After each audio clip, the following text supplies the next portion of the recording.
Assalamualaikum warahmatullahi wabarakatuh. Kami dari kelompok 5 akan membahas tentang menstruasi yang tidak teratur. Menstruasi itu apa sih? Menstruasi adalah proses menyeluruhnya pembuluh darah di dinding dalam rahim yang keluar melalui vagina. Nah, normalnya menstruasi itu berlangsung selama 2-7 hari dengan siklus 21 hingga 35 hari sekali. Nah, pada video kali ini kelompok kami akan membahasnya, yaitu 1. Faktor yang mempengaruhi haid tidak teratur. 2. Hal apa yang dialami wanita saat menstruasi. 3. Cara yang mengatasi menstruasi tidak teratur. Dan 4. Mengapa saat menstruasi tidak diperbolehkan untuk melakukan ibadah. Nah, pasti kalian penasaran kan? Tonton terus ya sampai selesai. Hai, kali ini aku bakal jelasin tentang masalah yang sering terjadi pada wanita yang berhubungan dengan menstruasi. Oke, yang pertama di sini ada amenorea. Dan apa itu amenorea? Jadi amenorea itu bisa jadi keterlambatan dalam pubertas ataupun gak mens-mens gitulah. Yang kedua ada dysmenorrhea, di mana biasanya masyarakat nyebutnya DILP. Dan yang terakhir ada, nah ini nih, menorrhagia. Menorrhagia di mana menstruasinya tuh lebih dari 2 minggu. Itu tadi yang sering terjadi di masyarakat.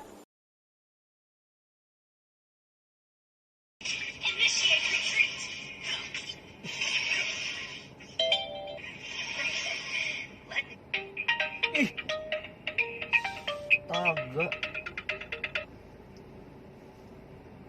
Halo, Mana aja? di rumah. Alah, bohong. Serius. Dari tadi di mana aja? Udah ditelepon berkali-kali. Aku habis sholat raweh.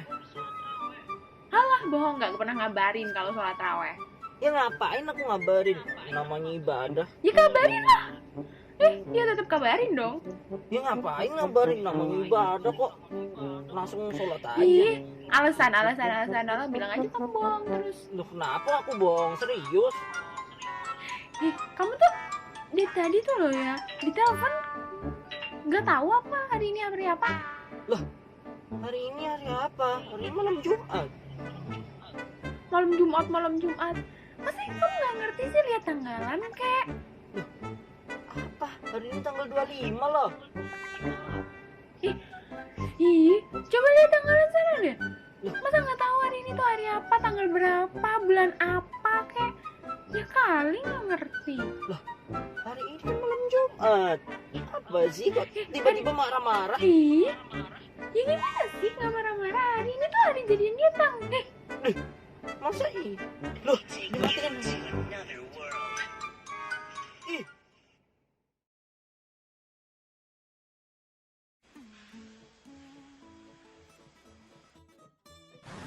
Satu, kedua, 3, dan apabila status gizinya kurang, kalau misalkan lebih, 4.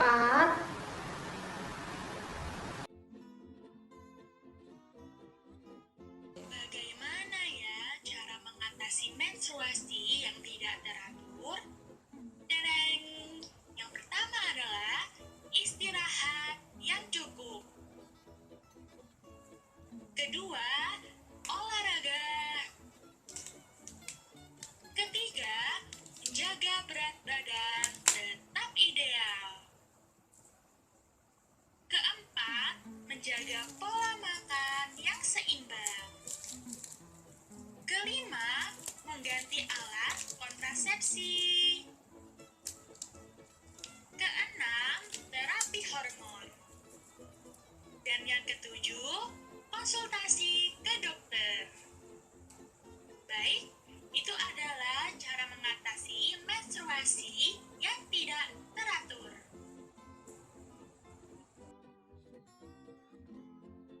Selanjutnya kita akan membahas tentang masa haid dan masa suci.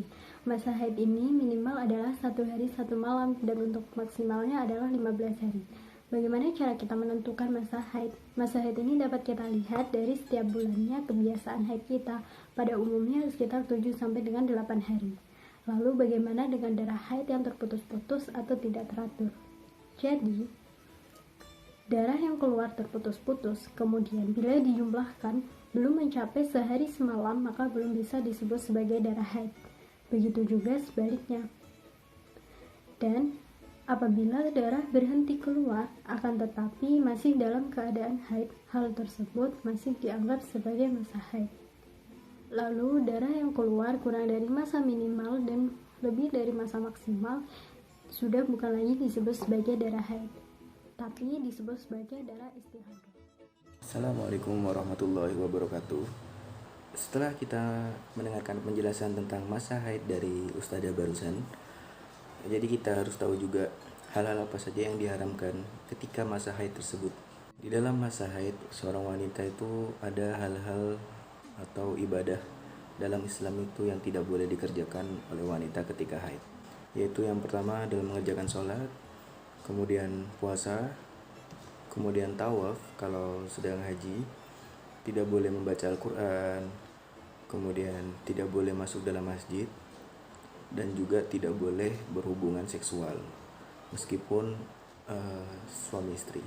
Itu yang diharamkan dalam Islam ketika wanita sedang haid. Nah, lalu pertanyaannya, bagaimana kalau seorang wanita yang sedang haid itu ingin beribadah? Karena sebagai seorang muslim kita ingin selalu beribadah kepada Allah Subhanahu wa taala. Jadi, bagi ibu-ibu atau teman-teman wanita atau ukti-ukti yang sedang haid dan ingin beribadah, tenang saja. Jadi, ada beberapa ibadah yang bisa dilakukan ketika haid.